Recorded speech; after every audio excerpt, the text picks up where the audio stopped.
Hello, everybody, and welcome to another episode of Big Bold You, a show that was created to help each and every one of you be bigger in your life. And in order to do that, I promise you, it always starts with the way you think first. We've got to help you think bigger, get all those self-limiting beliefs right out of that head of yours. And I'm going to tell you, they're not going to stay out of your head, but we can help you at least be able to combat them in a better, more effective way, because we want you to be bolder. And that means you do have to step out of your comfort zone. You've got to do things while you're scared. We want to help inspire you to become the best version of you. I believe that we live in a world where there is a war between good and evil, and the only way evil wins is when good people don't do enough. So each week on our show, we bring an incredible person to really share their gifts and their talents, but to also share their struggles, their obstacles, their ups and downs, their perspective on life, and really the things that they've done that have been successful to overcome some of the pitfalls that you experience in your life. I promise you, we all have them. So today we are so excited to have on the show Melanie Moghaizel. She is a expert in the sales world.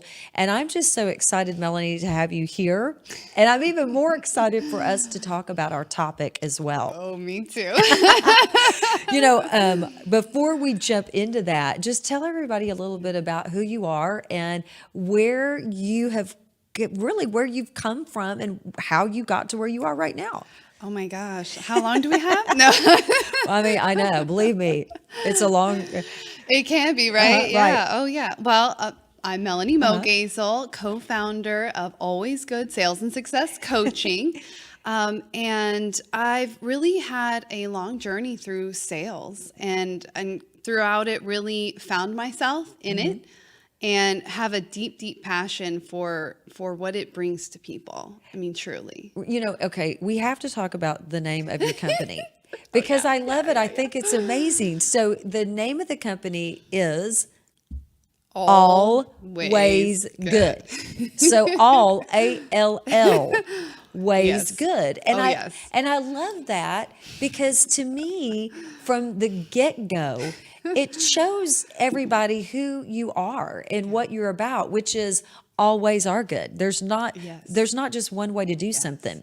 In fact, you know what's hysterical is I don't know if you're listening out there, but how many of you are married and you've got a spouse?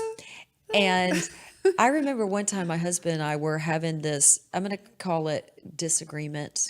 That's all I'm going to say. Marriage speak. Right. Yeah. Marriage speak. We were marriage speaking to one another. And he literally said, and he meant this 100%. He was serious. He said, I only see two ways to approach this. I only see there's only two ways for us to handle this situation. Because in his mind, he literally believed there was only two ways. And I'm like, are you serious? I mean, there's 3 ways, there's 4 ways, there's 5 ways. There's always. But there's There's always. Yes. So when we met at eWoman Network, because that's one of the hats that I wear, I'm the executive managing director for the eWoman Network chapter here locally in the Dallas area.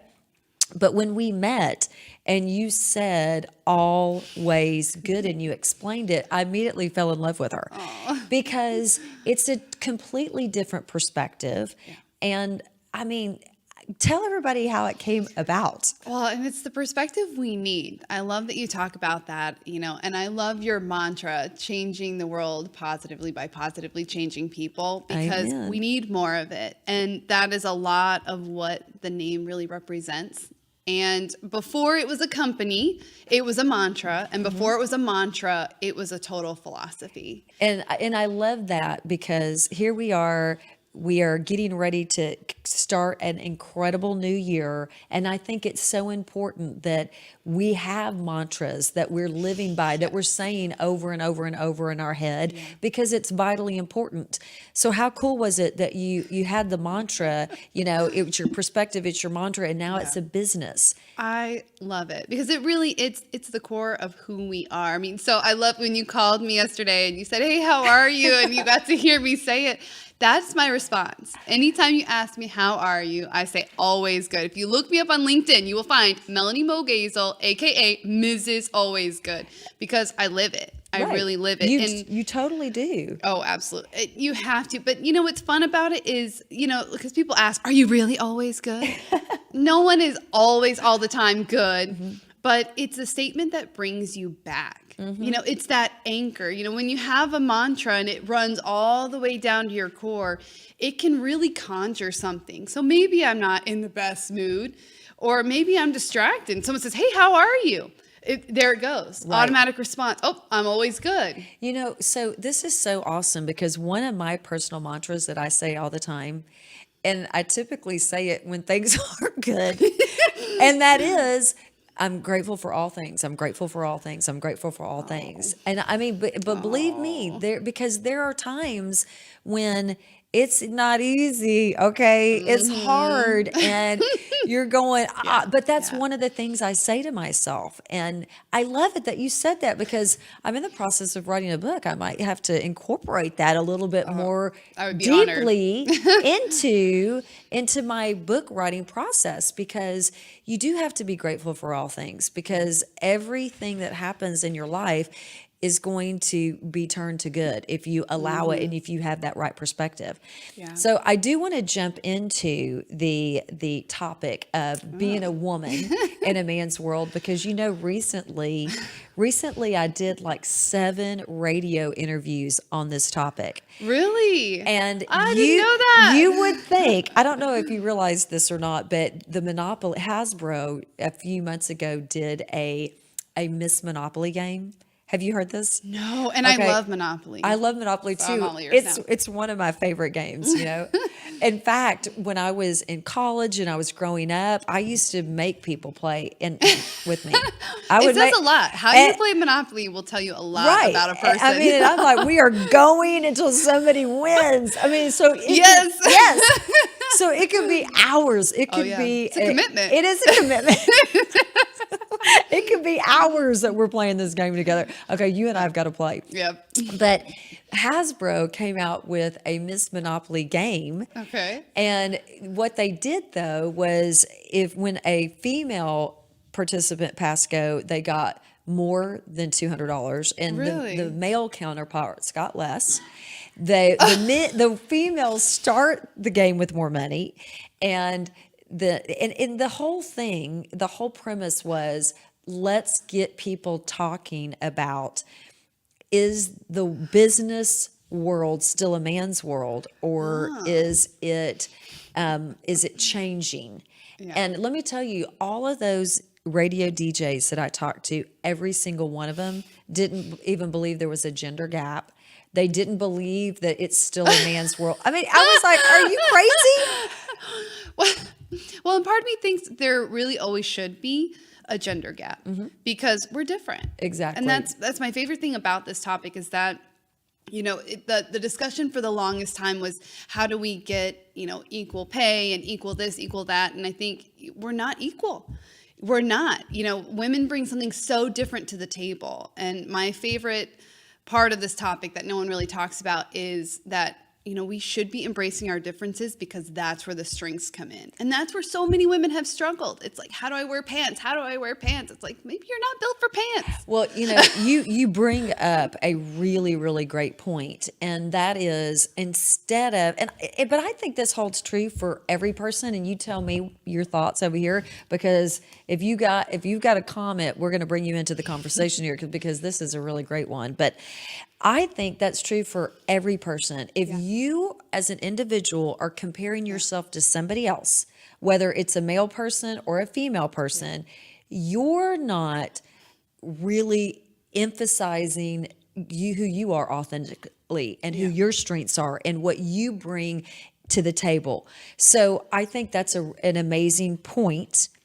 And I know you work with people, because your profession is, you are a professional sales coach. I mean, you take people that are in really any industry that has a sales focus, and you help them go to the next level. So is that one of the things that you do with people is, hey, let's not try to get you to be somebody you're not. Let's figure out who you are and what your strengths are, and let's capitalize on that. Oh, I mean, at our core, that is really what we do. Absolutely. So part of our focus is to work with people to figure out who they are, but more importantly, it's so that they can show up and serve, because you cannot serve other people if you're not your best self. It's so true. It is so true. You know, I heard a saying, you know, they say you can't pour from an empty cup.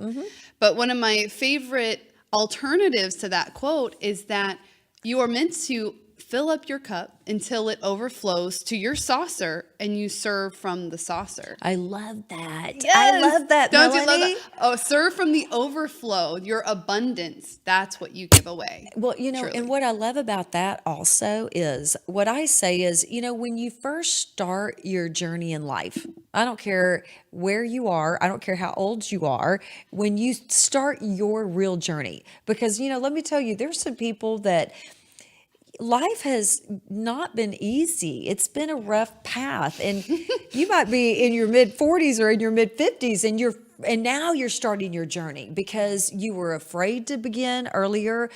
Maybe you just weren't ready. You allowed fear to stop you. But when you start, you might have a little cup like this. And that's, you know, like you were saying. So if you fill this little cup up, you've got the overflow. But what happens is as you continue this journey, your receptacle gets larger. You know, so I say, love that. you know what I mean? So I say you wake up in the morning, you look at your nightstand and you say, what do I have? Do I have a little cup, you know, or do I have a big, huge drum where, you know what I'm saying? Yeah, I where love that. It's as you grow. And I think that when you do the thing, you have the power. So for instance, and I'm going to say, you tell me your thoughts, but I'm going to say that if you're in business, you've got to have sales experience, whether you think you need sales experience or not, because you really are always selling who you are as a person, your ideas, maybe your causes. You're trying to at all times get people to jump on board with you to help you carry out all the things that you need to carry out. And I want you to go deep in discussing your approach that you mentioned earlier, which is you're really serving, you're problem solving, you're not quote unquote hard selling people. So explain that more. Oh my gosh. I mean, you're touching on on that. You know, it's really the reputation. And that was really our mission when we started Always Good, because both my husband and I have been we are a husband and wife team. Mr. Always Good does exist. He does. And that was part of our mission, because we have both lived in a profession that you know has a bad reputation. It really does. People think of sales as being a con artist. That's what they really think when they say salesperson. You'll notice no one ever says, "Oh, I'm in sales." They say, "Oh, I'm an account representative." Right. It's See true. you. Right. See you out there. Yeah. But people are ashamed of it because they think there's something greasy to it, you know, and it's such a shame, because to me, it brings out the most value. You know, it's often the most challenging, which makes it the most rewarding profession in the world. And it is so natural. Right. It's every person is a salesperson. If you don't believe me, take a kid to a toy store. They'll sell you on what they want. Hey, definitely. But you'll notice, you know, when we do it when we're young, we're doing it from this really authentic, enthusiastic place. And it's fun. And, you know, there is nothing schemy about it. People just think, oh, look, you know, think about if I were to ask you what's your favorite meal and you went to describe it, I'd be sold on it. Not because you're selling me on it, but because your enthusiasm is contagious. Right. And because you think you're doing a disservice to me if you don't tell me about this meal. In fact, if I don't go have it, you'll feel like your job's not done. Well, because you believe in it, and it's what you believe in so passionately, it's easy to share. And that's really what you're doing, is you're sharing. So if we go into that sales world, I mean, how do you maintain being a woman and being true to yourself in that environment? And, you know, what is your advice on that? Well, and I think women are so natural. I mean, women are the most natural salespeople on the planet, because what makes a great salesperson, like we talked about, is a natural, authentic enthusiasm. And we naturally involve all of our girlfriends in what we like, what we talk about. We go to them, we seek counsel, and we really believe in helping one another. I mean, there's nothing more powerful than your own tribe. And that same type of community exists in all of sales. You're always a part of a team. You're always helping. You're always seeking counsel. You're always getting people on your side because you really believe in the solution. Well, and one of the things you just said that I am such a big proponent of is a team. I just think, look, I do life as a group. I don't want to go. The only place I want to go by myself is the bathroom. Okay. And if you have pets, you're not doing that. I mean, that's the only place I want to go by myself is the bathroom. Everything else, I want to do life together with people. Yes. I want a team around me, which is one of the reasons why I have a team. I've got a team because we learn better together. We succeed better together. We're not really supposed to, and it's by design that we're not going to succeed big by ourselves. Exactly. So, exactly. To me, if you even when in my mind, if I think about, well, how do you make it in a man's world as a female? Well, don't try to do it by yourself. Yeah, I mean, get a team of people around you. Exactly. And I think it's important to mention that team doesn't always have to be all women. Right, exactly. Like some of the people who have shaped me as a female have been men. Oh, right. Because, sometimes what I need is a man's perspective. It makes me a better woman to know what my audience needs, to be able to serve them. Sometimes your audience is men. In fact, most of my audience in the corporate world were C-suite executives, and you can guess the majority of them were men. Exactly. And you have to earn their respect, but you don't do that by trying to play their game, because that's not your game. No, and it makes me think my husband is a C-level executive, and it's really funny because we'll work with people together, we'll work with clients together, we completely have a different perspective on a lot of different areas. Now, we have similar perspectives, we have a similar goal, but what he brings to the table and what I bring to the table are two different things. There was a time when I was extremely successful in the network marketing industry for the points that you were just bringing about the differences of women and what our strengths are. And although he was extremely knowledgeable, because men tend to be extremely knowledgeable, it's different. So it's together. If you've got a team and you talk about male role models or male people that impact you, and I facilitate a mastermind. It's one of the most favorite things I do. And every month we read a book. And the book that we're reading this month is The Slight Edge by Jeff Olson. And Jeff Olson is one of my personal mentors. He's amazing. And I told Melanie she has to read this book. But one of the things that he talks about, and you've got to look at this, is it's the success, survival, failure, just little road basically that somebody goes through. And what he talks about is, the slight edge is when you're in a place and you're just not in a good place. Yeah. And so you're failing. What you do is you do everything you can to get you to a place where you're surviving. But then once you get to that place where you're surviving, then you stop doing all the things that got you to that place and then you start failing again. And the slight edge is basically a principle that if you just do all those little things on a daily basis and you don't stop, then you're going to get into the success level and you're going to be able to maintain success. Now, you're still going to go up and down like this, okay? Oh, yeah. Nothing stays the same. But if we as females aren't open to learning and celebrating our differences, and vice versa. If men don't do that as well, we're not going to have as rich of experiences and success in life. Oh, yeah. Yeah, it's kind of like you said, you want to take your little cup and expand it. And I think when you give yourself the space and the grace to be able to make mistakes and recognize, what do I keep from this experience? What do I learn and repeat? And what do I let go of? Right. Because sometimes you have to just, You have to try and see what works and do it with a little bit of fearlessness, knowing that your tribe is behind you and your experience is behind you every time. Right. And here's another thing too, and I want your perspective on this also is what about when you fail?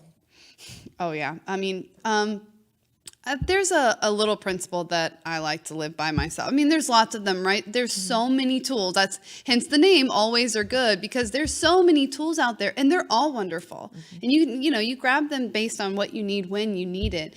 But I like to take a little bit of time. When something has happened and it's not what I expected, or I've just truly made a mistake, I take a little bit of time, like 15 seconds, and say, okay, this is a mistake. This is what happened. I just admit this was a failure. And then I go right back into what I am. Right. A mistake doesn't mean I've changed as a person. A mistake is a behavior and it is a lesson and it is what we make of it. That's what I could not agree more, that a mistake is a lesson. You never really fail in life. There's two questions I ask myself all the time. And when I say all the time, I'm serious. And that is, what did I do or not do that resulted in this outcome? And I just, because I want to know, I want to learn from it. I mean, that's at the end of the day, you are going to fail, but it's not forever. And it doesn't mean you're a bad person. Thank you. Yes, exactly. And another thing I think, and I know that you believe this because I've heard you mention it before, is what works for me might not work the same way for you. Right. That's the importance of the systems and having procedures and having a team, because you've got to kind of figure out what works for you. I know you were sharing some really awesome results and stories from some clients that you had. Yeah.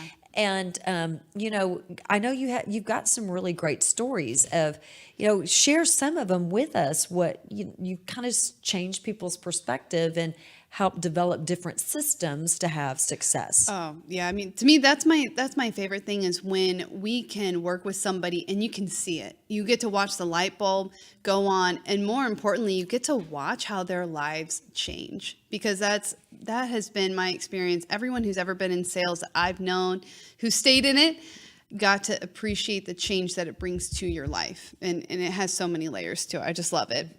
One of my favorites is when we really talk to people about what sales means to them, because it really helps you address, there's that moment. I think a lot of us have it where there's a place of discomfort. You either feel like it's skeezy or your family doesn't understand, or even worse is when people are successful and then they're ashamed of it. They're ashamed of earning the money.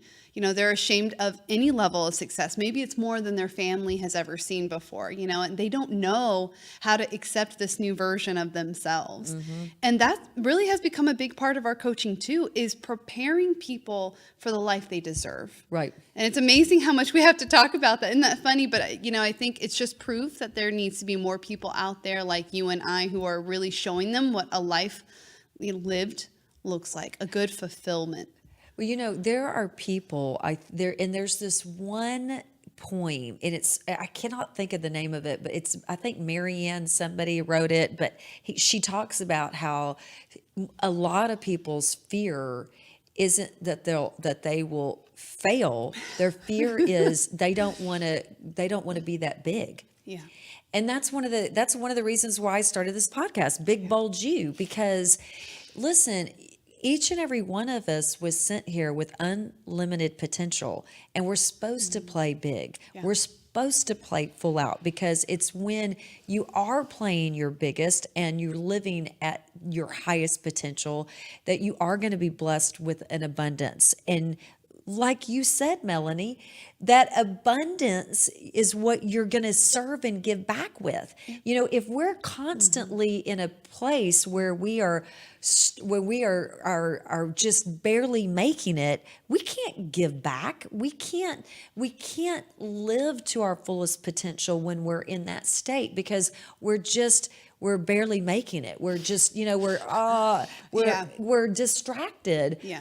So you really do have to, like you said, prepare yourself and help you've got to get help to prepare yourself. I don't believe a lot of times you can do this on your own. I mean, I found that just finding people who are living a type of life that you want, even if it's just one section, maybe they have the marriage you want, or they're making the money you want, or they have the title that you're seeking, you look to them as proof that it's possible. And then allow yourself to dream maybe just 10% more than that. Right. Because why not? You know, that person most likely that you're looking up to never thought they'd be anywhere close as far as, like, they probably went so far past their goals they don't even recognize their life. And what a gift that is, and surprise yourself. Well, and you can do, everybody can do that, but you got to work, folks. Okay. You got to work. Oh, you that can't is. do you know what I'm saying? You can't just make the vision boards and the vision statements, which I love because I do that every year, but you got to work. You got to put in the effort, and you can't give up. Well, I mean, I'll share with you a new mantra. I mean, besides always good, something that came about when we were really building the building blocks, the whole skeleton of the company. My husband and I were working, and the further we got, the harder it was. And I kept thinking, I was like, okay, you know, like, why am I working? You know, the more I work, the harder it gets. You know, shouldn't it be the other way around? And it was frustrating. And finally, I realized that the struggle is the reward. That I'm working hard for the opportunity to work even harder. I love because that, that's Melanie. the reward. I love that. See, here's something, and I love it because I think Steven Rogers is watching, so he's going to be on the show here pretty soon.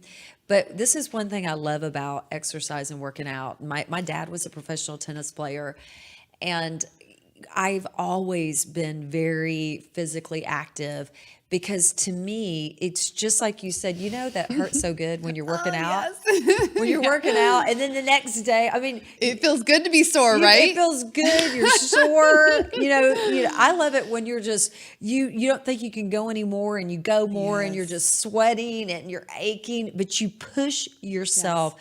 And that is the reward. Yes. And that I love that you use that analogy because that's something we talk about a lot. You know, when we're training people, we talk to them like, hey, remember, you know, when you go to the gym and it hurts, you're like, yeah, I went to the gym. So if you get a no, just be like, yeah, I got out there and I asked for the sale.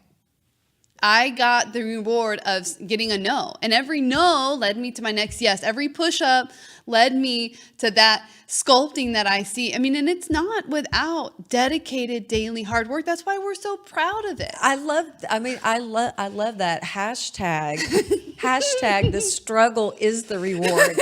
All right, take that. You know, I mean, it's the truth. It's so true. I love that perspective. Yeah. Now, I want to talk about your ideal clients. I want to talk about the people that you have helped. What do those people look like?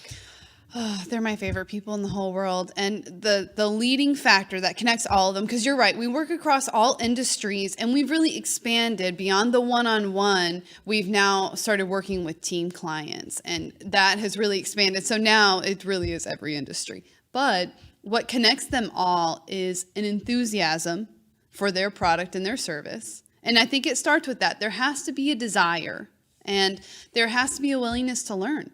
So all of them, I like to call them all, an ideal client is an enthusiastic student. Mm-hmm. That makes a great salesperson. Right. No, I love it. That's the building block. But you know, it's so true that saying that when the student is ready, the teacher appears. Oh, I love that. Because that is profound. Right, because that's what happens is when you are ready is when you will attract those people into your life that can help you because you can't do it by yourself. And a lot of times what I look at people is, you know, you have to have somebody to be accountable Yes. to. I mean, You a have coach to. without a coach is not a coach. I have a coach myself. Everybody, you get to a point where I always say there's 3 pillars of development. There's personal development, there's professional development, and there's legacy development. Beautiful. And when you get to that point where you're ready to really start your journey, and like I said, you know, you could be 65 out there and you're just now ready. To me, part of the attitudes and part of the behavior and actions is when people start to have accountability to other people, when they start to invest in themselves. And listen, yeah. reading is an investment. Okay. So if you're reading, you're investing in yourself. If you're listening to podcasts like this and other podcasts, you're investing in yourself. It's a step by step by step. If you're paying to grow personally and professionally, if you're investing your time and your energy and your money and your resources, you've started your journey. Believe me, you've started your journey, but you've got to be accountable to somebody. And, that's one of the reasons why I started my mastermind. I started my mastermind because I saw people, I worked with one-on-one with people. And let's face it, a lot of people can't afford that. Yeah. They cannot afford to work one-on-one with somebody. And then, you've got people that they jump into these huge programs, 25,000 more. Yes. And it's a group project. I mean, a group program, and they're spending that much money with a group program, but they're not getting individualized accountability. Maybe they're jumping on webinars, which again is awesome, but they're not getting that individual accountability. And I was at the National Speakers Association convention probably about 4 or 5 years ago, and they were talking about masterminds. And I'm telling you, Melanie, pulling together people and having one another be accountable to other people, not just me, but being accountable to a group, it has been transformational. It is. So, I know that you don't just work with women. Yeah. Oh, yeah. You work with, like you said, people that are enthusiastic and people that are ready to really be coachable. Oh, yeah. I mean, there has to be a desire to go to the next level. Absolutely. But I mean, I can't think of a better investment than investing in yourself. I mean, nothing, when people talk about having a rich life, what they're talking about is being fulfilled. Exactly. And really living to your full capacity. I could not And agree you can't more. do that alone because, like you said, we're not built to do it alone. No. You have to have your group. It helps to have a coach. But like you said, there's so many opportunities now to add to your life in even small ways. Hello, YouTube. I can't tell you how many audiobooks I have stumbled across on accident just looking for, something to pick me up. And something to move me forward in the mornings. I have found free books on YouTube. Absolutely. So let's talk about what some of your favorite books are. Oh, gosh. Because I love to read. And Yes. to me, that's your biggest ROI, in my opinion. It Yes. is the biggest ROI. And I was such a bookworm as a kid. And once I went through college and you were like forced to read the unsexy books, I stepped away from it. And I got to tell you, now that I'm diving back into that pool, I read. People read. And my husband struggled for a long time to read, until he was formally diagnosed with ADD. He thought he had a reading disorder. That's a real thing. Well, of course. And, now he's so happy because he can read and he can read at a regular speed now, but even when he couldn't, he was listening to audiobooks. He really fed his mind, and he was a great example when I dropped off the habit. And I'm a part of a mastermind as well, and you'll love this. Right now we're reading Think and Grow Rich by Napoleon Hill. Right. That's normally what we read in December, but because I'm telling you, you can reread the same book 10 times and you get different things because you're in a different place every time you read it. Yeah. But that's the value of a book. But I love Think and Grow Rich. But Napoleon Hill, I love Napoleon Hill. I mean, he's my boyfriend, my husband from another generation, Another century. I love you, Napoleon Hill. I call on him. He's in my, how in Think and Grow Rich, he talks about having an imaginary counsel. He's on mine. He's on my imaginary counsel. I love that. But what are some of your books? What are some of your most favorite books? Okay, so my most recent one, we are masterminding right now with Napoleon Hill, but the one that really spoke to me this year that stands out is 10X by Grant Cardone, which, I'm writing that down. We're 10X. We're going, my husband and I invested in ourselves. We're doing diamond level at 10X GrowthCon in February 2020. Okay, wonderful. And I'm so excited about that. And that book, it's really great because for me, the whole time I read it, chapter after chapter, it was, Melanie, go live a big, bold life. Melanie, go live a big, bold life. Why are you still reading this book? Go do it right now. And I said, okay. I shut it. I said, I'm going to go do it. But that is so important because obviously success happens in action. So you've got to get out there and start doing. Yes. You've got to get out there and start doing it. This makes me think of our Ask Jen's question that we have for this week, because every show, here's what I do.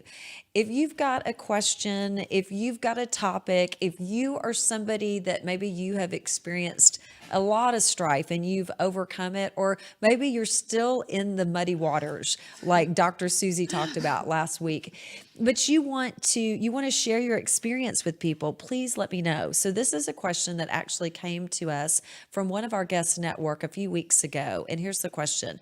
How do you move forward when you are confused on what you should be doing? Well, the first thing I'm going to say is, number one, stop and have some quiet time so you can plan, you can reflect, and you can think. The next thing, after you have physically written down some thoughts on paper, look and ask yourself, what is the one or two things that if I did would make the biggest positive impact on my life? And then start to do those things. And my last point is, you've got to find somebody that you're accountable for. If you, like we have been discussing, if you're trying to do this alone, it's a lot easier to quit on yourself than it is to quit on other people. So that's my advice. How about you, Melanie? I think that's beautiful advice. And we have an exercise that we do with our clients, where we ask a series of questions to help do that very thing, is find all the way down. What's the core? What is it that you really, really desire that's guiding you? And I think you really do only find that in quiet times, and writing will force it right out of you pretty organically. But I agree with your point that really, when you live in gratitude, fear does not exist. Right. Confusion does not exist. Everything's very clear when you're grateful. True. And I think if you start listing, it's like my husband and I have done these, what we call gratitude walks. Yes. Where we will go out with our dogs and we will just start listing things that we're grateful for. And it can be small things. Sometimes we're grateful for the beautiful weather, which, we think most weather is beautiful. We're just happy to be outside. Sometimes we're grateful for each other, for the dogs. We're grateful that we woke up healthy, that we're even able to walk. I mean, we've both been through physical injuries before, and there are days when we can't walk very well. And so, sometimes those little things, and, you start to think about all the things that you could be grateful for, and you realize how powerful you really are. Well, I couldn't agree more with the gratitude. I think gratitude is what takes an ordinary person and makes you become extraordinary, because you have to realize that everything does happen for a reason. And you might not understand that reason, but what I say is everything that happens to you either happens for your growth or for your protection. And I can't tell you, there are things that have happened to me this year. I've grown a lot. I've grown a lot this year. And I wasn't expecting it. I wasn't planning it.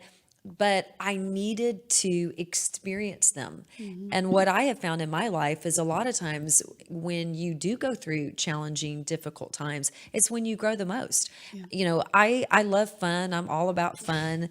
But I am a more serious person today than I was in April, because of the things that have transpired in my life. I've been to 7 funerals in the past 6 months. Wow. And at each one, and 2 of them were people that took their lives. And I just, it's so hard. It's one of the reasons too, that when we talk on the show about our struggles, I think it's so important, because people think you're the only one struggling. Oh my gosh. Sometimes I feel like, do I have a video camera? You remember well, hold on. I'm a little bit older than you are, but do you remember that TV show, Candid Camera? Oh yeah. Okay. All right. How many of you watched Candid Camera out there? Well, sometimes I will feel like, are you being pranked? I'm like, am I being pranked? Is somebody following me with a camera and they're saying, when is Jen's going to crack? Because because it does get hard sometimes. Well, and I think it's really significant to note, because we have all had those moments, where you start to hear that, oh, well, when it rains, it pours. And you see, you can experience someone who just feels like life is stacking on them.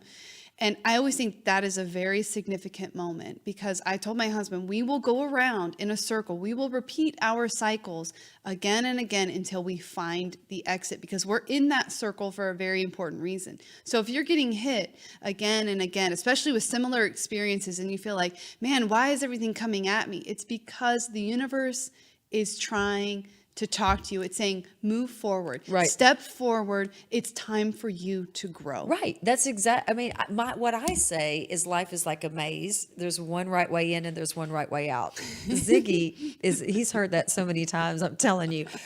But because it's when you hit a wall, and to your point, like your circle. So when you hit a wall, it means you're not supposed to go that direction. And you just got to redirect, Of course. Or and like you were saying too, is we have to learn.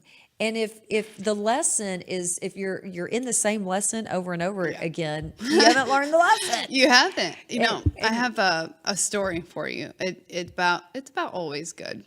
So before it was a mantra, and before it was a philosophy, it was actually an experience.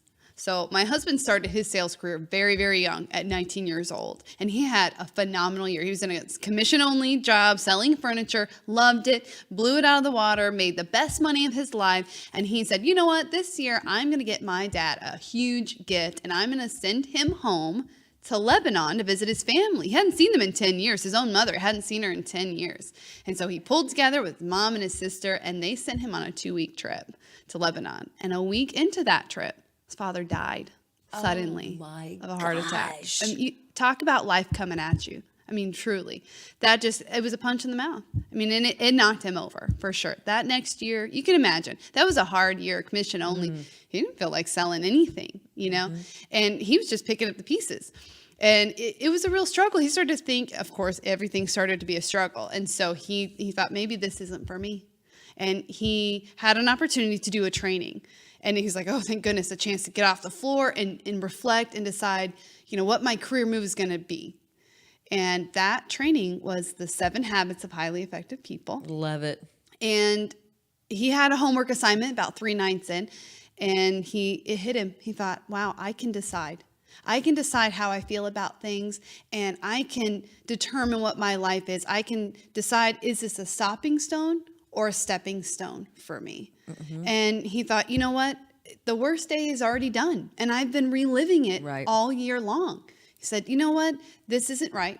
I'm going to do my dad proud, and I'm going to take one step forward. And he promised from that day forward that whenever anyone asked him how he was going to say, I'm always good, because the worst day was already done. I love that. I love that. And it was such a thing. He was so committed to it that by the time we met 3 years later, it was a full-blown reputation. Him and I walked into a gas station that he went to every morning. And the cashier greets him, Mr. Always Good, how are you? And he goes, Mr. Always Fine. And I was like, what is this? That's so awesome. That is so awesome. But he was so consistent. The guy didn't even ask him how he was anymore. He's like, oh, I already know. You're Mr. Always Good. I love that. I love that. And I think that's really a perfect end. I mean, first of all, I could talk to you all day long, and I can't wait to meet your husband. And I know that if there's anything that we've shared today that has been helpful, please share this podcast. Go subscribe to the Jens Johnson YouTube channel. And if you want to contact Melanie and you want to contact Mr. and Mrs. Always Good, how do they reach you? Oh my gosh, we're on all the platforms. And I would say probably our website. You can imagine always, ALLWAYS good.com. And we're on Instagram, we're on Facebook, we're on Twitter, and you can reach out, pick your platform, people. We're on them. We're happy to talk to you. We're happy to take you to the next level. And this is what I'm so excited about too, is typically all my guests will have a special offer for you as well. So whether you're watching live, whether you're watching 6 months from now or 2 years from now, it doesn't matter. Please reach out to our guests, reach out to me, and we will help you. I promise you we will help you. So until we meet again at our next meeting, which will be next Monday at 2 p.m. Central, be big, be bold, and most importantly, be you. Bye-bye.